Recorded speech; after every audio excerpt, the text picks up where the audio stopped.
when you have limited resources, it's tough to make certain moves. Like the more money you have, I'm not impressed with corporations. You know what? If you build a good corporation, then people can buy into that corporation, right? That means they have more resources, right? Now you got to do your homework on what you're investing into. But ultimately, Amazon is going to figure it out, right? Like it doesn't matter. Amazon is the case study of a corporation. They're going to figure it out.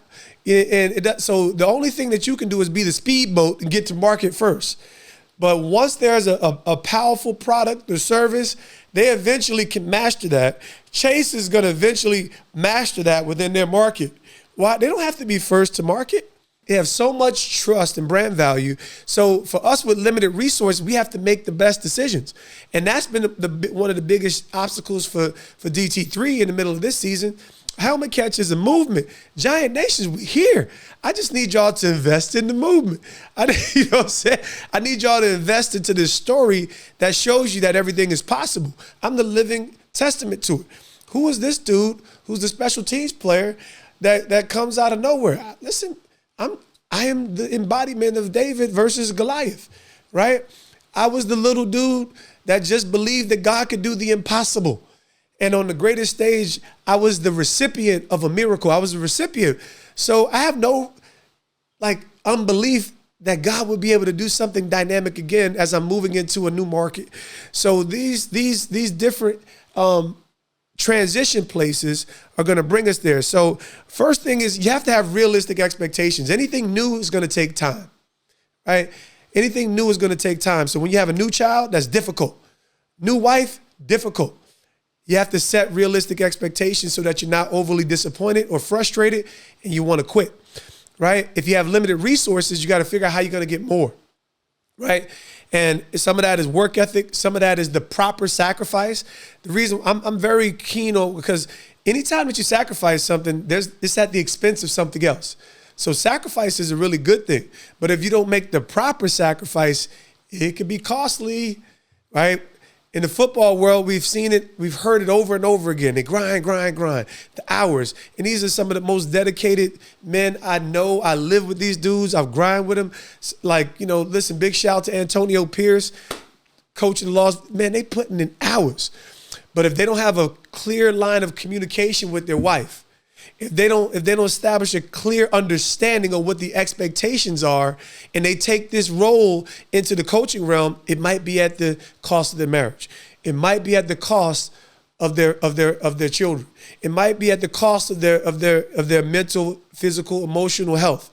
Right? You've heard these stories through the years. Sacrifice is really how you, I don't want to say gain advantage, but you have to make the most reasonable sacrifices. Right? Now, God requires all. You want to get into Jesus streets, you got to give all. That's another dialogue. So that's something that you really want to assess. Here's some of my advice. And, like I said, every man doesn't have 7 children. And I'll tell you, don't get in these streets. These big RIP to one of my favorite comedians. I was hoping to get him on Catch the Moment podcast, David Arnold. He says, listen, and he would say, get you one of these things called the family. It ain't for the weak. Okay? And that's the reason why people are shrinking the size of their families, because they don't have the resolve. And what I think is a greater indication of, we're looking at the family as a purely economical decision. And we can see, if you're paying attention, you can look at China. Like they made decisions that you couldn't have 2 children or something like that. And now they're having to reverse the trend. Like, listen, family is the bedrock of civilization. So if you want to be sound in business, start by nurturing your family. If you want to, because principles apply in the same area. There's no shortcuts to success. I can guarantee you that. There's no shortcuts. You have to give attention to the details, to the things that matter. Now, we go to work so that we can sustain our family. We're trying to build business so that we can create wealth. Those are all pragmatic and practical, and you want to be able to flourish in all those things. But what is the balance? You can't forsake one. You don't want to put your family on the altar so that you can get the bag. It ain't going to feel good, y'all. I'm telling you, it's going to be a bad situation.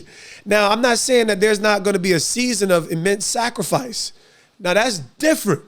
That's different, but I can communicate that with my lovely wife. We're in tune, because how can two walk together unless they agree? Come on, man. We got to be in agreement. We got to be in agreement. So here's my advice. When you consider your purpose, you consider the roles, and you consider the function that goes along with them, understand what it takes to be successful in all of those things, right? You got to do the preparation. You got to understand what it takes to be successful in those things.